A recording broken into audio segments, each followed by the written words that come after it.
इस बार हम एक नई सीरीज शुरू कर रहे हैं जिसमें हम आप लोगों को बताएंगे कि सुंदर दिखने के लिए क्या क्या ट्रीटमेंट्स अवेलेबल है जो कि आप अपने प्लास्टिक सर्जन के पास जाकर करा सकते हैं।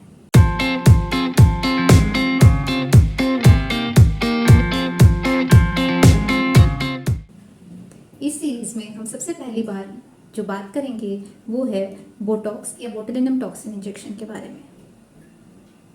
जैसे जैसे हम यंग एज से एजिंग की तरफ बढ़ते जाते हैं, हमारे चेहरे पर फाइन लाइंस आना शुरू हो जाती है। स्पेशली ये फाइन लाइंस हमारे फोरहेड और हमारे आँखों के बाजू वाले हिस्से में सबसे पहले आना शुरू होती है, जिसकी वजह से हमारे चेहरे पर एजिंग के साइंस दिखने लगते हैं।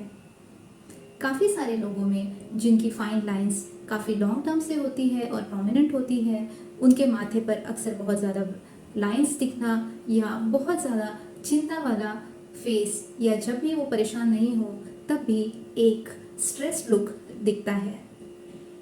कई लोगों में आमतौर पर नॉर्मली भी आंखों के साइड में एजिंग के साथ फाइन लाइंस आ जाती है, और एनिमेशन या कि एक्शन या जब भी आप स्माइल करते हैं या जब आप कोई मूवमेंट करते हैं उस टाइम पे ये फाइन लाइंस और ज़्यादा दिखना शुरू हो जाती है। तो अगर आपको भी आपके चेहरे पर ये फाइन लाइंस अच्छी नहीं लगती है और आप इनका इलाज कराना चाहते हैं तो बोटॉक्स इंजेक्शन ये काफ़ी सिंपल तरीका है।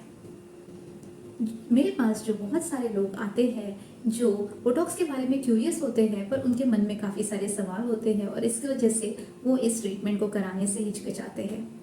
सबसे पहली चीज़ जो लोग पूछते हैं वो ये है कि क्या बोटॉक्स से हमारी मसल पैरालाइज हो जाएंगी और हम काफ़ी नॉन एक्सप्रेसिव या स्टिफ लुकिंग हो जाएंगे।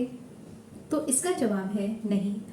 बोटॉक्स इंजेक्शन ये इतनी मात्रा में दिया जाता है कि आपकी मसल पूरी तरह पैरालाइज नहीं बल्कि वो थोड़ी वीकन हो जाती है, जिसकी वजह से उनकी एक्सेसिव एक्शन कंट्रोल में आती है और लाइंस जो काफ़ी प्रोमिनेंट होती है वो कम हो जाती है या चली जाती है। और ये एक रिवर्सिबल एक्शन है, तो अक्सर 6 महीने के बाद या इसी पीरियड के दौरान इस इंजेक्शन का असर भी रिवर्स हो जाता है और ऐसी कोई परमानेंट डिफॉर्मिटी नहीं होती है। कुछ कुछ लोगों में ये इफ़ेक्ट लॉन्गर समय तक भी देखा जा सकता है। दूसरी चीज़ जो लोग अक्सर पूछते हैं कि क्या बोटॉक्स इंजेक्शन बंद कराने के बाद हमारी एजिंग और ज़्यादा हो जाएगी या लाइंस और ज़्यादा प्रोमिनेंट हो जाएंगे, तो इसका जवाब है कि first of all it prevents further ageing. तो अगर आपने 6 महीने के लिए एंटी विंकल ट्रीटमेंट कराया है तो आपकी मसल की एजिंग 6 मंथ्स के लिए तो प्रिवेंट हो गई, और उसके बाद वो बिफोर ट्रीटमेंट स्टेज में आ जाती है। तो ऑफकोर्स इससे एजिंग बढ़ती तो नहीं है, पर अगर आप इसको रेगुलर करवाते हैं तो फर्दर एजिंग प्रिवेंट होने में मदद होती है। तीसरा सवाल या जो शंका लोगों के मन में होती है वो ये होती है कि क्या ये इंजेक्शन बहुत पेनफुल होता है। तो इसका जवाब है कि इस प्रोसीजर के पहले लोगों को अगर बहुत चिंता हो रही है या पेन सेंसिटिविटी ज़्यादा है तो उन लोगों में हम नंबिंग क्रीम या सुन करने वाली क्रीम लगाते हैं, जिसको half an hour to 40 minutes लगाने के बाद ये इंजेक्शन लगाया जाता है, और जिस वजह से एक बेरेबल सा डिस्कम्फर्ट रहता है। और after an half an hour और सो या immediately after the procedure you don't feel any pain और एनीथिंग एट ऑल।